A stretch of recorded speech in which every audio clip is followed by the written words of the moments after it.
Hey man, say man, it's your boy Crazy and I am back with another video.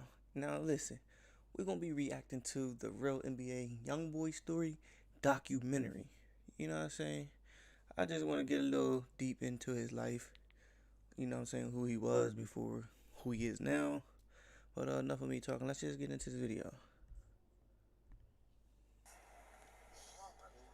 In this particular place, it was hard. It was hard for real. We ain't really had much now.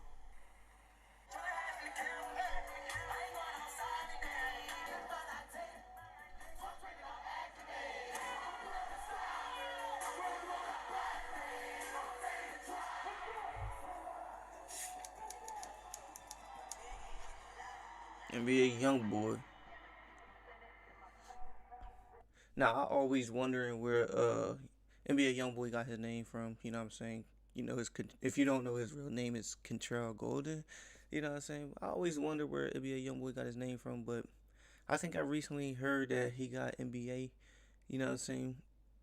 Um, I guess they said that the real meaning behind NBA is never broke again.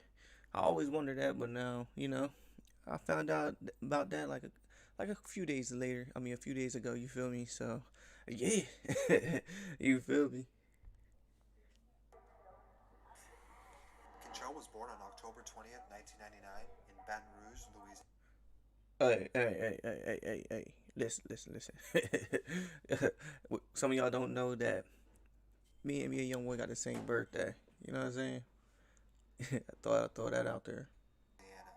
He referred to Baton Rouge as a rare place with a different culture, atmosphere, and crooked police. He grew up without his father in the picture after he was sentenced to 50 plus years. His Sheesh, mother would move 50 away because of this. years. She sent him to live with his grandparents on 38th and Chippewa Street at a young age with his half siblings, one of them being his older brother Pierre. Now, a lot of people are saying that this person was his cousin or friend or stepbrother or something, but I didn't know they were real brothers. That's crazy. Biologic, that's my real brother. When he was 4 years old, he fell off of a bed at his grandparents', breaking his neck. This forced him to Dang. wear a halo brace until his spine healed, which would leave permanent scars on his head. Youngboy would stay in Baton Rouge with his grandma, who he says spoiled him whenever she could afford it. When talking of his grandma, he says she's the only woman he's ever really felt love from. I always stay with my grandma, like my grandma took care of me. My grandma gave me anything I wanted. My grandma made me feel love. And when she died, I ain't never felt that feeling again. Only time I ever feel love is when I walk on stage. Growing up, he Wow, was that's closest to his crazy. older brother Pierre, who would have a lot of responsibility being the oldest of 10 siblings and half 10 siblings. I wonder how old he is. siblings. When Control was 7 years old, he came to Pierre on the porch with a notebook and told him he wanted to be a rapper, being inspired by his biological mom, who used to be a rapper as well. He started off writing in the composition notebook. We was on the porch. He came to me with this composition notebook, and he was like, you know, this is what he want to do. He began writing his first raps over the coming years, but was still a child and didn't take it 100% serious yet. As he and his brother got older, there's no question that the street life would influence them. But it wasn't always that way. In fact, they would try at an early age to make legitimate money by cutting neighbors' lawns for $7 each. This obviously didn't last long, as it simply wasn't enough money to keep them out of trouble. Is either jail or death like Lily. They started stealing bikes and car batteries at a young age, eventually leading up to home break-ins. He would eventually drop out of school in the 9th grade and start taking rap more serious. This was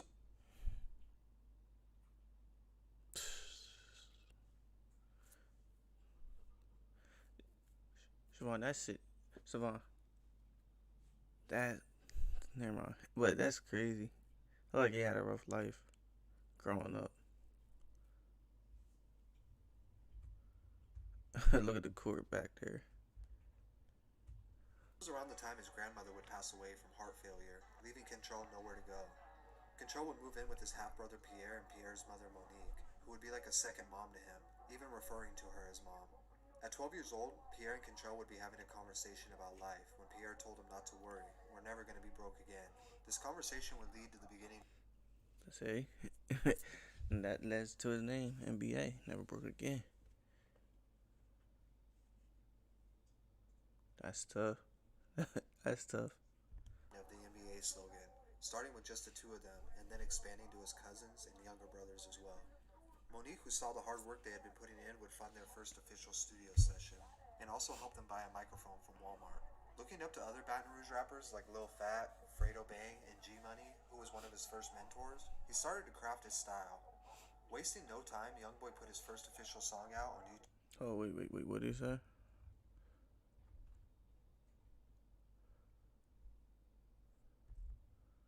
Microphone from Walmart. Looking up to other Baton Rouge rappers like Lil Fat, Fredo Bang, and G Money, who was one of G Money, the middle one. That's the one that got killed. So they was friends before.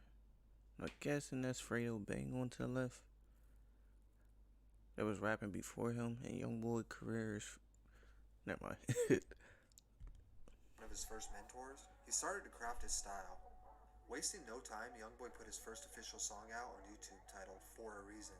And you can see his potential even this early on. YouTube the only platform that I could just run to and drop and let you, just get whatever it is, like ASAP. Facts. Better known as NBA 3, would take the role as manager in all things business. He started printing over 1,000 CDs of YoungBoy's music and passing them around Baton Rouge. This gave them their very first but also small fan base. As soon as YoungBoy was really starting to consistently make music, he would have his first run-in with the law, putting him in juvie for 6 months for a break-in. I ain't gonna say it was the best thing to happen, but shit. So I'm guessing that's where he had that accident where he broke his neck or something. Jeez. That's tough, my boy. That's tough. That's crazy. It helped me know my purpose. It helped me know what I want to do. While in jail, he had time to write raps and work on his lyricism, so he could be ready to drop music on his release. While 3 is promoting the music and doing the groundwork, YoungBoy would be released from juvie and drop his first ever mixtape, titled Before the Fame. Writing's not that easy. Oh, but these rarely can help. ads. This sentence is grammatically correct. You want your money, my boy, but I gotta skip. Was really everything. That was like, it was the breaking point of the whole NBA career, like Never Broke Again itself. When it came to work ethic, he looked up to rappers like Jeezy and liked how he was known for dropping back-to-back mixtapes. Now, I ain't gonna lie, man. I was one of those people that really never heard his music, you know what I'm saying? Every time somebody brought him up, I used to be like, he's trash. Now after, you know what I'm saying, covering on YoungBoy, listening to him, talented. Give credit where credit is due, you feel me? He knew he wanted to do something similar by flooding the streets with music. He spent the next year dropping mixtapes and trying to build a buzz outside his local area of Baton Rouge. Dropping Mind of a Menace 1, then 2, and later Before I Go. By now he's gained enough credits to start catching the attention of mainstream artists and a much wider variety of fans, reaching outside his home state. Kevin Gates and Boozy would be some of the first major artists to hop on a song with him and give him his first cosign. Gates told me to keep working. Boosie, he just told me he could show me some things. As well as Meek Mill, who is said to have been one of the first people to discover him and give him the name YoungBoy early on. In October 2016, Meek gave him, Siobhan, Meek gave YoungBoy the name YoungBoy? I don't know how true that is. I don't know. Because I was thinking, like, the word NBA stands for Never Broke Again. And he was young, so I'm thinking he threw YoungBoy in there because he was young. But they saying Meek gave him the name. I don't know. That's crazy. he dropped his breakthrough mixtape 38 Baby, which should really be considered an album for how well put together it was. The tracklist included one of his breakthrough songs, 38 Baby, which would later earn him his first gold recording plaque. With the success of this tape, and a little buzz off some rap beefs, it would put his name into a whole new audience of people, gaining him a ton of new fans. Although he was only 17 at the time, his music sounded like it was coming from someone much older because of how raw, spiritual, and emotional it was. Facts. Which we can trace back to his very real childhood. This would be enough for him to catch the attention of multiple major labels, who would soon be calling. He would also officially change his name to YoungBoy Never Broke Again to avoid any issues with the National Basketball League. Never mind. although he's still considered NBA YoungBoy to everyone else. In an interview with XXL in 2016, he stated, "I'm going to be the next new thing that you see in rap. I'm YoungBoy." Which he lived up to that. On November 28, 2016, NBA YoungBoy was arrested before a show in Austin, Texas. He was booked for 2 counts of attempted first-degree murder and held on a $200,000 That's crazy. bond. Although he was only 17, he could be tried as an adult for attempted murder. Right, he went from right. the biggest new artist in rap scene to possibly facing life imprisonment. Just as everyone thought he would take a break from dropping music, he ended 2016 with yet 2 more projects. Mind of a Menace 3 and Before I Go Reloaded, which added up to over 6 mixtapes in a 1-year span. Something that very few rappers are capable or even able to get away with. 2 of them being released from behind bars. This was a scary situation though.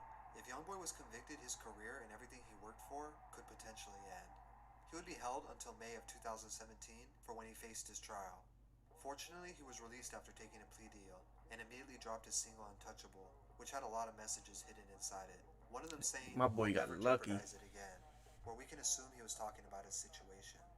At this point, what more could he have proven at 18 years old? Although that wouldn't be the last time YoungBoy would get into trouble, he has not come close to being charged with something this serious since. In 2018, he announced his first studio album, Until Death Call My Name. It featured artists like Future, Birdman, Lil Uzi, and Offset, solidifying his spot in the mainstream. From there forward, YoungBoy didn't even come close to stopping. He knew it was his time, dropping back-to-back mixtapes and EPs where he would go platinum in the streets and then platinum on the charts. I just knew at one point it wasn't no stopping me. You hear me? I knew that this moment was gonna come, nigga, to put me right here with you. To date, YoungBoy has more gold and platinum plaques than you could probably imagine, and he has been consistently the most viewed YouTube artist for over 2 years 101 straight, weeks. pulling over 50 million views a Jeez. week. There's no denying 50. what YoungBoy has accomplished is insane. All of this happened while spending a majority of his career either locked up or on house arrest, showing us nothing is impossible, even at a young age. But it wasn't easy.